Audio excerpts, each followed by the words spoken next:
Ladies and gentlemen, welcome to MTGO Traders. My name is Taryn, and this is Boros Control for Dominaria Standard.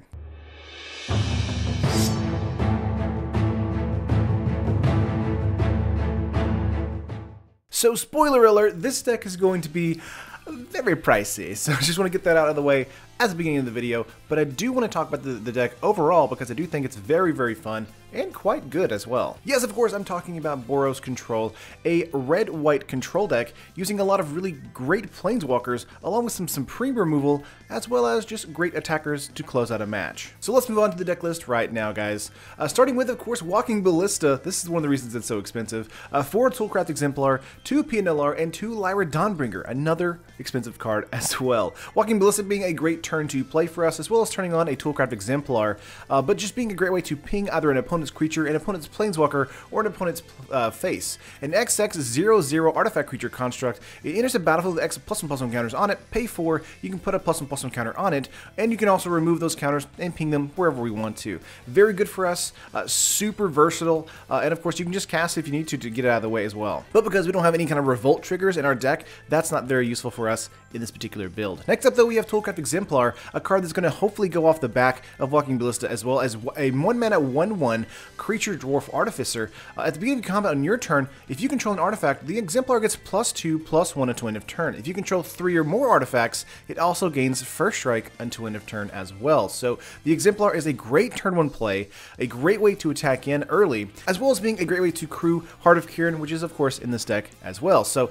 just really good synergy here on turn 1 and turn 2 with the Ballista. Turn 3 though, we have Pia Nalar, a 3-mana 2/2 legendary creature human artificer. When it enters the battlefield, it creates a 1/1 colorless Thopter artifact creature token with flying, and you can pay 2, target artifact creature gets +1/+0 until end of turn, which is okay, or you can pay 1, sacrifice an artifact, target creature can't block this turn. I like both of these abilities here, but I particularly like the can't block this turn ability as it can help us close out a match. The best part about Pia Nalar though is that it has a creature and it creates another creature, and that creature is an artifact, turning on Toolcraft Exemplar, as well as giving us 3 power to be able to crew for a Heart of Kiran or something like that. And the last 2 creatures in here are Lyra Dawnbringer, just a fantastic value creature at the top curve here. A 5-mana 5/5 legendary creature angel with flying, first strike, and lifelink, and the secondary ability, other angels you control get +1/+1 and have lifelink. That ability isn't useful to us at all since we don't have any other angels in the actual board, but the flying, first strike, lifelink for 5/5 for 5, lots of 5s there, is super useful for us. Lyra Dawnbringer is a massive bomb coming in on turn 5. But we're not going to win with just creatures here. Let's go to the actual planeswalkers in the deck list and see what we have. We have 3 Gideon, 2 Chandra Torch of Defiance, and 2 Karn Sign of Urza. Yep, Karn is in this deck list, making it even more expensive. Karn just keeps going on up and up and up throughout the actual development of Dominaria's standard format, and I do think Karn is just one of those cards that's probably just still going to be expensive even when they do a reprint of Dominaria sets themselves. 3 Gideon here for early game protection, as well as being a 4/4 and giving us the side ability of being able not to lose a game if we have like 0 life, which is interesting, but not really necessary for us. A 3-mana 3 loyalty planeswalker +1 until your next turn, prevent all damage target permanent would deal. Very good for us if the opponent has an attacker on their side of the field. 0 until end of turn, Gideon becomes a 4/4 human soldier creature with indestructible that's still a planeswalker. Prevent all damage that would be dealt to him this turn. Very useful for us if we're going to attack out onto an empty board state. And of course, at the 0, he gets an emblem with as long as you control a Gideon planeswalker, you can't lose the game and your opponent can't win the game. And that's okay. We're not going to use that necessarily all the time. We might use it just to say, okay, well, you have to remove Gideon for us to lose. And when it comes to like the game plans where it's like between like a turn or 2 for our opponent to win or lose, that 0 might actually come in handy. Next up though for us, we have a Chandra Torch of Defiance, a great control planeswalker here for us. A 4 loyalty counter, we can +1 exile the top card of our library. You may cast that card, and if you don't, Chandra deals 2 damage to each opponent. Very useful. +1 again, we can get 2 red mana to our mana pool. -3, Chandra deals 4 damage to target creature. Awesome. And of course, her emblem is the reason we have her in the deck here. -7, you get the emblem whenever you cast a spell. This emblem deals 5 damage to target creature or player. So if Chandra gets to emblem, that's basically game over. You could probably manage to put more Chandras in this deck list if you want to. I just settled with 2 after some testing. And Karn Sign of Urza is here for some great card draw. A 4-mana 5 loyalty counter planeswalker, +1, reveal the top 2 cards of your library. An opponent chooses one of them, put the card into your hand, and exile the other with a silver counter on it. And the -1 actually grabs the one that has a silver counter on it from exile. So super good there. And -2, create a 0/0 colorless construct artifact creature token with this creature gets +1/+1 for each artifact you control. -2 is okay. It gets really out of hand if we do have Walking Ballistas and other kind of artifacts on the battlefield. I really do like it with that particular ability.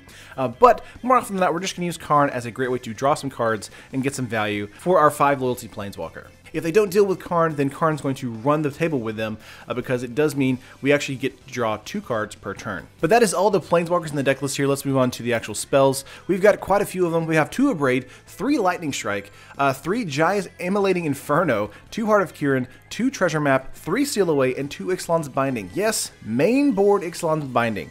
This card is a lot better than I realized it would be in this particular meta right now.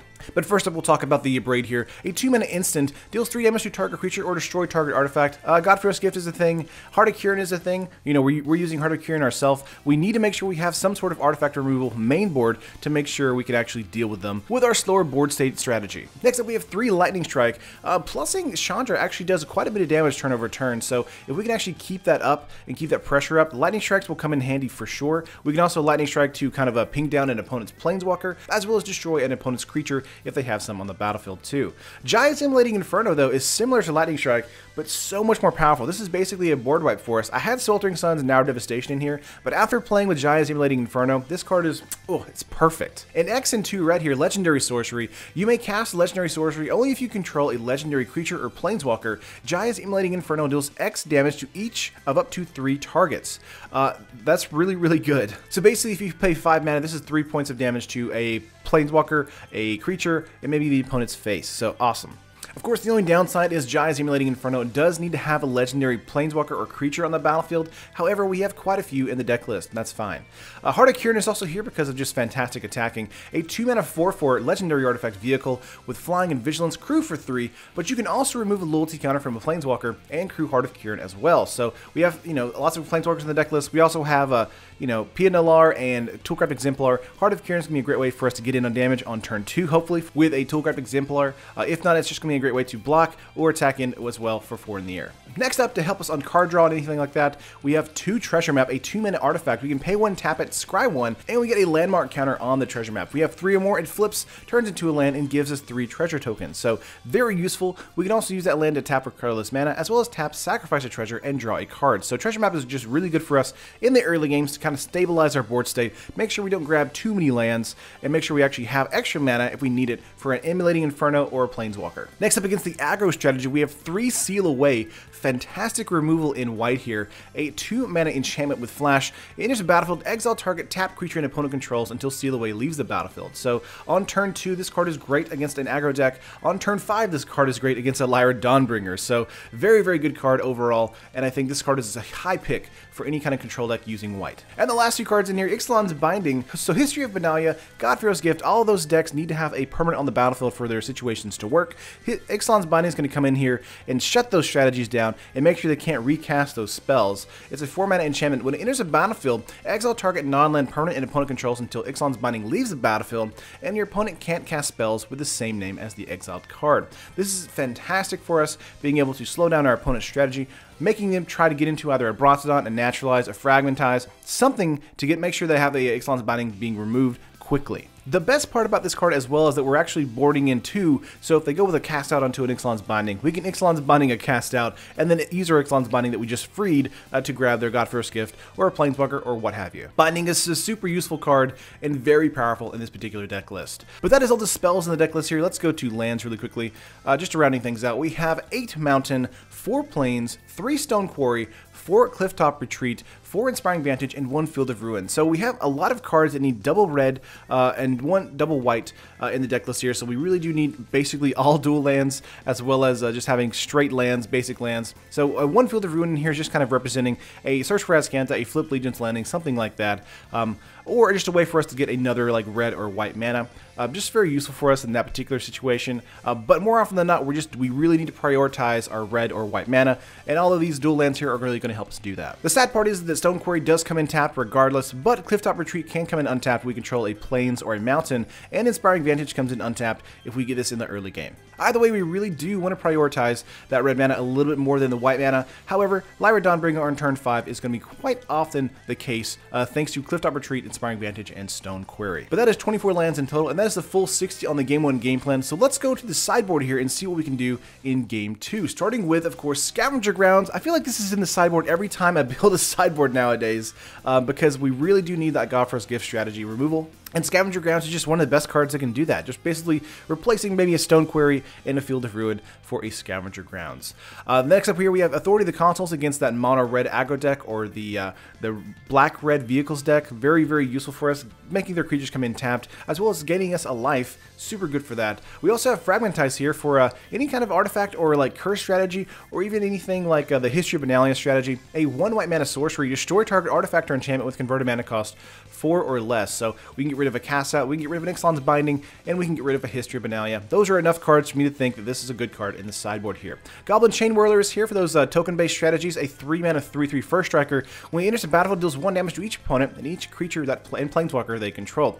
Very useful. If an opponent just negative on a Planeswalker, we might actually have the ability to kind of like ping a Planeswalker out of existence thanks to the Chain Whirler. It's also just a 3 mana 3/3 first striker. That's good enough too. Next up here we have 3 Cast Out. We might be boarding this in over Bindings if we need to have a little bit more faster removal, but it's a 4 mana enchantment with flash. You can cycle it for 1 white mana, and does the same thing as Ixalan's Binding, except they can cast follow-up spells with the same name. Settle the Wreckage is also here for a more aggro-based strategy. Like if a History of Benalia deck does go super wide for us in Game 1, Settle the Wreckage is going to come in here, hopefully protecting us from that damage. Keep in mind it does exile everything that attacks us, and then they do get lands based on all the number of creatures that are attacking. So if you don't want them to ramp, don't do this early in the game. Make sure to do this probably like on turns 5, 6, 7, something like that. On turn 4, Settle the Wreckage is probably a bad move because they're trying to hit their critical mass at hitting 5 to 6 mana. And Siege Gang Commander is here to hopefully go wide as well to protect ourselves and our Planeswalkers against those aggro matchups. It's also good for us because we can actually sacrifice those goblins and deal our opponent 2 points of damage to the face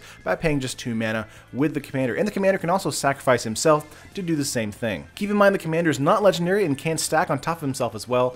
So if you're boarding these in, you might want to board something out like maybe a Jai's Emulating Inferno. If you're boarding into this and as well as Settle the Wreckage, stuff like that. If you're boarding on any kind of like a PNLR or a Lyra Dawnbringer, and you're trying to go a little bit more wide than big. But that is the full deck list, guys. I really did like building this deck list. But let's go to the actual layout here and just see what the damage is done on the prices here. On MTGO Traders, if you want to build this, it's actually coming to about 399 tickets. Reason being is, of course, Walking Ballista, Gideon, Chandra, and Karn. Those cards are very expensive, as well as Heart of Kiran, since Heart of Kiran did not get, the Challenger decks weren't released on MTGO, so we don't have the ability to have enough stock with Heart of Kiran, so that kind of went up a little bit.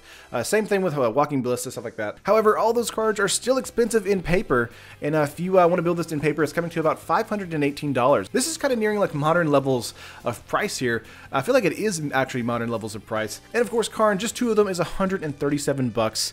Walking Ballista, 4 of them is 90 bucks, and 2 Lyra Dawnbringer is 60. So you're actually seeing that it's a lot more expensive than you realize after you put these kind of decks together. But I do think Boros Control is a quite good deck and probably needs just a little bit of tweaking to be perfect. But of course, guys, that does it for the video. Let me know what you think. Do you like it? Do you hate it? Do you think it's too expensive? Do you think Standard right now is too expensive? I feel like every time I try to build a deck, I'm trying to make sure Walking Ballista and Karn don't make their way into the deck, even though those are like 2 of the best cards in the format right now, and they can go into any deck because of their colorless. But do let me know what you think in the comments down below. Like the video if you liked it, subscribe to the channel, and this is going to be the halfway point of the control week for this channel right now. But if you have a deck you want me to cover in the future, just let me down there in the comments below. But that's it for the video, guys. I love you all, and I will see you in the next video. Peace.